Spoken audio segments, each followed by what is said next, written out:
Attack! The officer shouted, but the canine didn't move. The powerful German shepherd stood still, staring into the trembling old man's eyes. What happened next silenced the crowd and broke every heart on the scene, and it changed everyone who witnessed it forever. It started like any ordinary patrol. A call came in just after noon.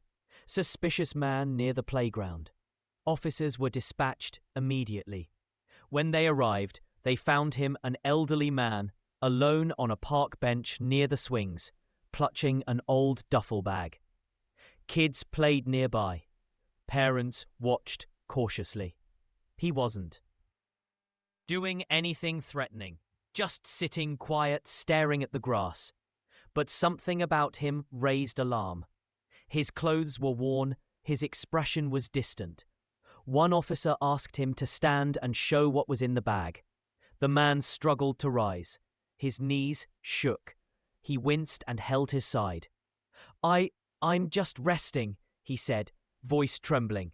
But the officers weren't convinced. Another unit was called in for backup, this one with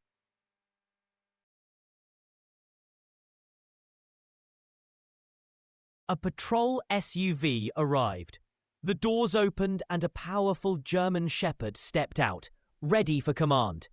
The old man lifted his hand slowly, trying to ease the tension, but the officers' voices grew sharper. "Show us what's in the bag." One barked. The duffel sat at his feet untouched. The man tried to speak, but words failed him. More children were ushered away from the playground. One officer placed his hand on his holster. Another radioed dispatch. Then came the canine officer, tall and stern, gripping the leash of the German shepherd, who stood alert beside him. "Last warning, sir," the canine officer shouted. "Comply now." When the old man hesitated, not from defiance but from fear, the command came loud and clear. "Canine, go get him." The German shepherd lunged forward, muscles rippling, eyes locked. Bystanders gasped. But just before contact, something unexpected happened. The dog didn't bite. He stopped, and then he wed. Everyone stood frozen. The powerful canine had surged forward with precision, but Inns skidded to a halt just feet from the old man. His ears perked. His growl faded into a confused whimper. He sniffed the air, then slowly tilted his head. The old man, trembling, whispered something barely audible. "Shadow." At the sound of that name, the dog backed up slightly, ears twitching. He let out another low whine, longer this time. His tail, once stiff with aggression, started to lower, then gave a faint wag. The canine officer yanked on the leash. "What's wrong with him?" But Shadow wouldn't budge. Instead of aggression, there was recognition. Something in this frail, forgotten man had stirred a memory buried deep in the dog's mind. This wasn't just hesitation. This was familiarity and heartbreak. The old man slowly reached out a trembling hand, not afraid, not uncertain, just hopeful. "Shadow," he said again, tears forming in his eyes. "It's me. It's Frank." The German shepherd's body stiffened for a moment. Then, like something inside him clicked. He stepped forward cautiously, sniffing the man's coat. Frank's trembling fingers, and then he leaned in. Gasps echoed around the park as the fierce canine sat down and rested his head gently on the man's lap. Frank broke down. His voice cracked as he whispered, "I thought they said you didn't make it, that you were gone." Officer stared stunned. The canine officer loosened his grip, eyes wide in disbelief. Shadow, the same dog trained for discipline, obedience, and combat, was now whimpering like a puppy, nuzzling the man who had once raised him. One officer quietly called in dispatch, requesting background checks on both the dog and the man. Minutes later, the truth came spilling out. Franklin Ward, retired military canine handler, had been listed as missing and presumed dead after a bombing overseas 6 years ago. His entire unit was wiped out, or so they thought. Frank had survived, but suffered traumatic brain injury and partial memory loss. With no ID and no records, he'd fallen through the cracks, homeless, forgotten. Meanwhile, his canine shadow had been reassigned and retrained for local law enforcement. No one had ever connected them until now. Officers lowered their weapons. The tension dissolved. Some backed away quietly, hands over their mouths in shock.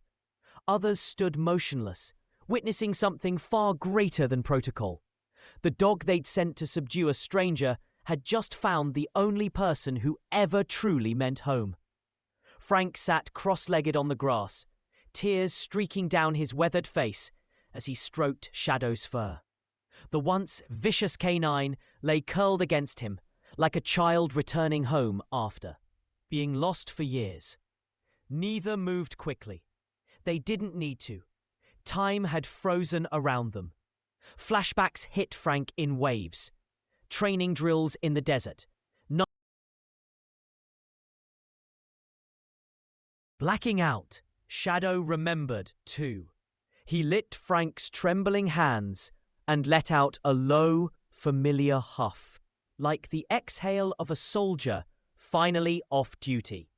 Frank laughed and cried all at once. "You didn't forget me after all this time." And somehow neither did the dog. Not for a second. By now a crowd had gathered at the edge of the park. Parents, children, joggers, even people from nearby shops. Most had seen the standoff begin with fear. Now they were witnessing something none of them would ever forget. Phones were raised, recording the scene as Shadow lay protectively beside Frank. Tears rolled down strangers' faces. One little boy whispered, "That dog remembers him." A woman sobbed quietly into her hands. The canine officer, still holding the leash loosely, finally let go. "He's not my dog," he said softly. "Not anymore." Within hours, the videos went viral. Headlines appeared everywhere.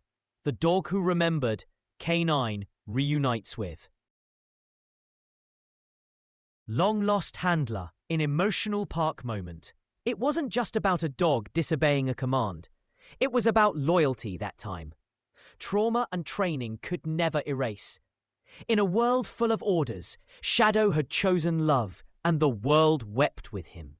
Later that day, officials arrived. Supervisors, a city attorney, even the department's canine coordinator. The question was simple, but heavy.